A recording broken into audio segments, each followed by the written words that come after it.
जेव्हा आपल्याकडे जेव्हा आनंद असतो तेव्हा आपल्याला कोणाची आठवण नसते मित्रांनो.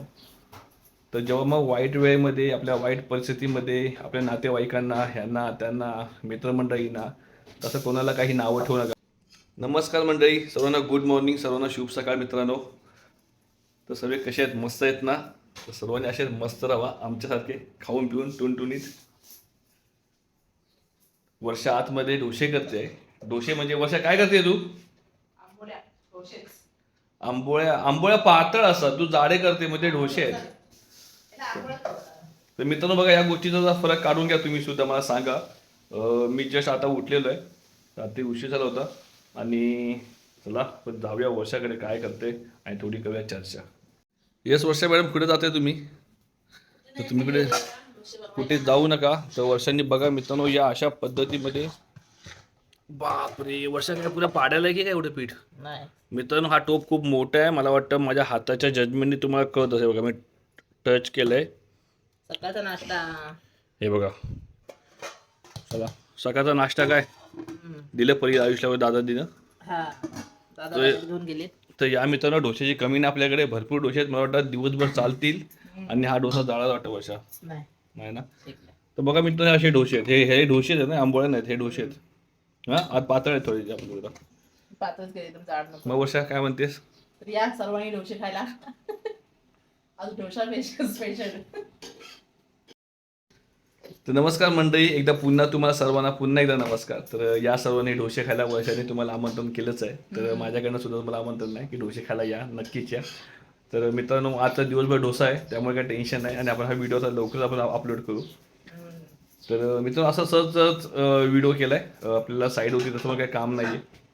तर आपण घरीच आहे. आणि मग बोला आपण एक व्हिडिओ काढूया. काय वर्षा? होय. बरेच दिवस झाले आपली जिम पण बंद आहे, सकाळी उठायला होत नाहीये, अशी अवस्था झालेली आहे. काय हिच्यामुळे मित्रांनो, ही भात खायला घालते मला, त्याच्यामुळे गडबड आहे मला. भात खायला घालते. चल जाऊ दे बरं.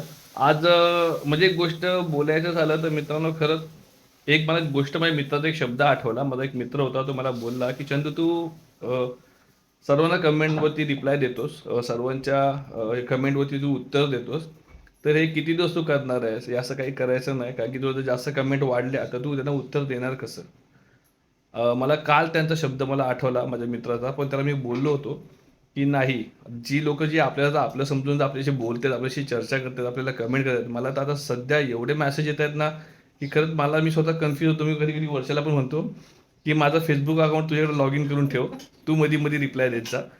पण नाही, माझ्याकडनं जेवढं शक्य होतं शक्यतो मी सर्वांना रिप्लाय देतोय, आणि सर्वजण माझी बोलत आहेत ते मी सर्वांना त्याचं उत्तर पण देतोय. आणि मला काही हरकत नाही तुमचा रिप्लाय द्यायला. तर मित्रांनो, बाय चान्स कधी असं झालं, आणि काल झालंच, काल बरेच कमेंट्स होते, बरेच मेसेज होते, बरेच मला प्रश्न विचारत होते मित्रमंडळी, आपली सगळी भावंड बहिणी सर्व, की मी स्वतः कन्फ्यूज झालेलो, मी कोणाला उत्तर देऊ आणि काय सांगू. आणि रिपीट प्रश्न प्रत्येकाच्या पद्धतीमध्ये होते ते, पण माझ्यासाठी ते प्रश्न सारखेच होते की तुम्ही काय करता, कुठे आहे, तुमचं नाव काय आहे. तर माझं नाव चंद्रकांत वासुदेव कदम आहे मित्रांनो. आपलं प्रिंटिंग प्रेसमध्ये आपलं छोटं मोठं काम चालतं, जेणेकरून ते काम आता सध्या तरी डाऊन झालेलं आहे. तर कामाच्या बाबतीमध्ये मित्रांनो सांगितलं तुम्हाला, तर मी माझ्याकडनं तुम्हाला मी सजेस्ट करीन, मी तुम्हाला एक अशी गोष्ट सांगेन की मित्रांनो, जर तुमचा जर एखादा छोटा मोठा व्यवसाय असेल, माझे बरेच मित्र आहेत ज्यांचे कामाचे खूप प्रॉब्लेम झालेले आहेत आणि त्यांचे जॉबसुद्धा सुटलेले आहेत. तर मी तुम्हाला एक गोष्ट नक्की सांगेन, जर तुमची इन्कम चांगली असेल आणि जर तुमचा जर व्यवसाय जसं वाटत असेल की माझा व्यवसाय जर खचत चालला आहे, मला काही प्रॉब्लेम येत चालले, तर मित्रांनो तुम्ही एक कोणता तरी जो तुम्हाला जमेल, तुम्हाला पटेल, जे तुमच्या एरियामध्ये जी गोष्ट नसेल तर ती गोष्टीवरती तो व्यवसाय सुरुवात करा मित्रांनो. का की हे फक्त विचार मी करता करता दमलेलो आहे. काय वर्षा? आम्ही बरेच वेळा ट्राय केलेलं आहे की आपण हे करू, ते करू, ते करू, हे करू, पण आम्ही कधी केलं नाही त्या गोष्टीबद्दल. काय वर्षा? होय. तर मित्रांनो, ही संधी तुम्ही तुमच्याकडनं घालू नका. तुम्ही फक्त असं जर कधी काय कर्तव्य केला, तुम्ही अशी काही गोष्ट केलात की जेणेकरून जर तुम्ही असा विचार करताय की मी एक छोटा मोठा व्यवसाय करतो आणि त्याच्यामार्फत शक्यतो स्वतःला बिझी करू नका. स्वतःला बिझी करू नका. त्या कामावरती कोणतरी एखादा असा व्यक्ती ठेवा की जो भरोशाचा असेल आणि त्याच्यावरती तुमचा 100% भरोसा असेल. जेणेकरून त्या 2 लोकांना सुद्धा काहीतरी उद्योग भेटेल आणि जेणेकरून त्याच्यातून तुम्हाला 2 पैसे जरी तुम्हाला भेटले तर मित्रांनो ते खूप मोठी गोष्ट असेल. तर नक्कीच बघा या विचारावरती तुमचं काय मत आहे ते मला पण नक्की सांगा.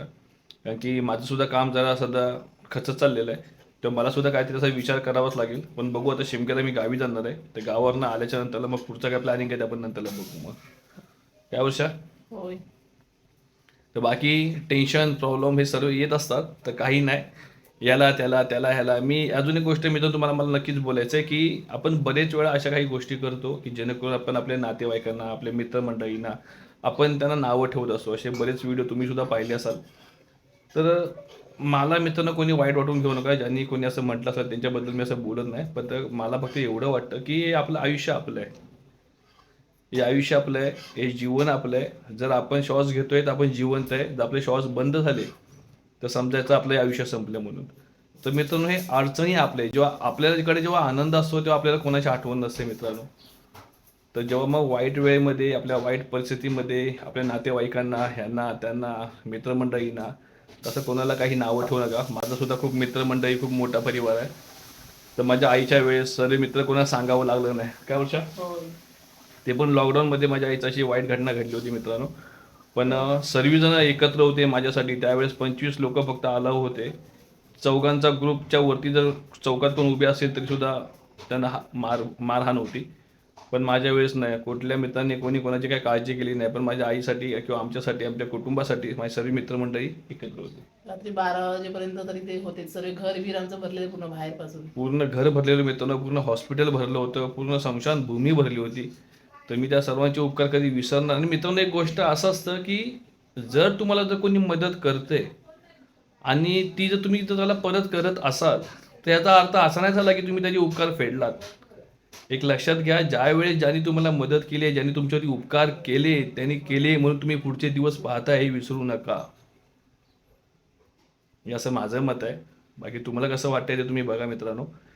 पण ज्यांनी आपल्याला वेळेवरती उपकार केले ते विसरू नका. भले तुम्ही त्याला ते परतफेड केलात पण ते उपकार परतफेड केले असं होत नाही. तर बघा मित्रांनो, राग आला असेल तर माफ करा. आणि आज मला एवढंच बोलायचं होतं. आणि आपण बरंच काय बोलू. आपण शिमग्या गावी पण जाणार आहे. तर वर्षा येणार नाही. मुलांची परीक्षा वगैरे आहे तर ती इथे घर सांभाळेल. काय वर्षा? होय. नाही ना, आताच काय ते क्लिअर कर. नाही, आता मी सगळेजण नाही. मला विचारतात की वर्षा कुठे आहे, वहिनी कुठे आहे, ताई कुठे नाही, आहे. मी नाही जाणार आहे. तर पेपर वगैरे चालू होणार तर आहे. तुम्हाला सर्वांना माहिती आहे मुलांचे पेपर्स वगैरे चालू आहेत. आयुष 8वीला आहे. त्या वर्ष इथं थांबणार आहे आणि शिमग्यासाठी मम्मी गावी जाणार आहे. आणि माझा सुद्धा शिमगा हा लाईफमध्ये पहिला शिमगा आहे. मी पण काय अजून बघितलेलं नाही. बघू आता पुढच्या वर्षी बघीन. तर नक्कीच मित्रांनो, नक्कीच बघू आपण सर्वजण एकत्र. तर चला मित्रांनो, आजच्या दिवसासाठी एवढाच व्हिडिओ होता. जर कोणा काय राग आला असेल त्याबद्दल माफी करा. माफी मागतो मी. तर चला मित्रांनो, काळजी घ्या. बाय. या सर्वांनी डोसे खायला.